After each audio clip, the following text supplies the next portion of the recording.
पुढली बातमी आहे। राजकोट किल्ल्यावरती आज नेत्यांचे दौरे सुरू आहेत। संजय राऊत या ठिकाणी पोहोचलेले आहेत, पत्रकारांशी संवाद साधतात। आपण थेट जाऊयात।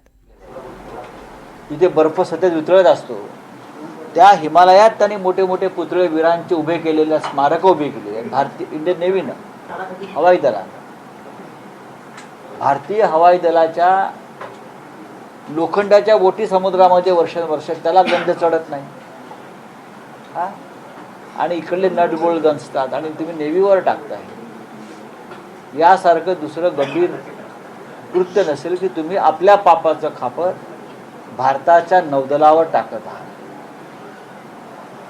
पण महाराष्ट्राच्या जनतेनं हे सगळं उघड्या डोळ्याने पाहिलं की ह्यात कोण सामील आहे। शिल्पकार कोणी आपटे म्हणून आहे, ज्याला अनुभवच नव्हता, जो लहान लहान मूर्त्या बनवायच्या आणि त्याला शिवाजी राजांची टोलेजंग मूर्ती बनवण्याचं कॉन्ट्रॅक्ट कसं आणि कोणी दिलं। आरोपी हा आपटे असला तरी मुख्य आरोपी आपटेला काम देणारा सूत्रधार आहे आणि तो ठाण्यातला आहे। आपट्यांना सुपारी कोणी दिली? ही सुपारी आहे। आपट्यांना सुपारी देणारा मुख्य सूत्रधार हा मुख्य गुन्हेगार आहे आणि तो ठाण्यातला आहे। त्याशिवाय इतक्या अनअनुभवी माणसाला सिंधुदुर्ग किल्ल्यावरच्या ऐतिहासिक पुतळ्याचं काम कोणी देऊ शकत नाही। जे स्कूल ऑफ जे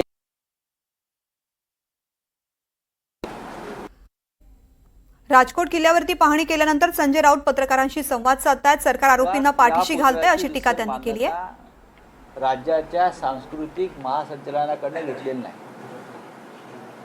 डायरेक्टर ऑफ कल्चर जे आहे जे स्कूल ऑफ आर्टमध्ये त्यांच्याकडून रिसर परवानगी आणि मान्यता घ्यावी लागते की हा पुतळा या पद्धतीनं बनवला जातो, या पद्धतीनं त्याचं कास्टिंग होत आहे, या पद्धतीचं मटेरियल वापरलं जात आहे, पुतळ्याचा चेहरा त्याचं साधर्म्य या संदर्भात सुद्धा एक परवानगी घ्यावी लागते। हे शिवाजी महाराज आहेत, ते डॉक्टर बाबासाहेब आंबेडकर आहेत, त्या संदर्भातलं कोणतंही काम केलेलं नसताना हा पुतळा बांधला। माझ्या माहितीनुसार मूळ परवानगी जी घेतलेली आहे या शिल्पकारानं ती 5 फुटाचीच आहे, ही 5 फुटाची आहे आणि पुतळा किती उंच बनवला आहे आणि त्यानंतर पुतळा बनवल्यावर त्यांनी मान्यता घेतली नाही सरकारची। याच्यामुळे ह्याच्यात बरेच गुन्हेगार सामील आहेत आणि या गुन्हेगारांना कोणीतरी मोठा वरदहस्त असल्याशिवाय हे होऊ शकत नाही। आणि मी वारंवार म्हणतो ठाणे कनेक्शन, या शिल्पकाराला काम कोणी दिलं, कोणाच्या शिफारशीने दिलं, हे आपटे अचानक उपटले कसे, त्याचा शोध आधी घ्या।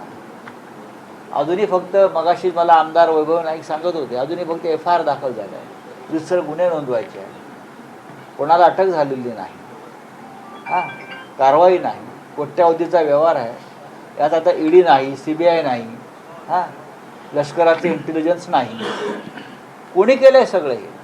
अशा प्रकारे समुद्रमार्गे एखादा अतिरेकी घुसेल हो, यांना कळणार सुद्धा नाही, घुसवतील हे। राज्यातलं सरकार काही करू शकतो।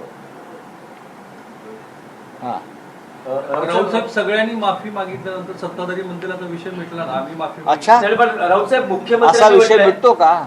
माफी मागितलं ते विषय मिटतो? मग असे अनेक विषय आहेत की माफी मागून सुटायला पाहिजे। असं माफी मागून जे विषय सुटले असते छत्रपती शिवाजी महाराजांच्या बाबतीत, मग 40 गद्दारांना माफी द्यायची का?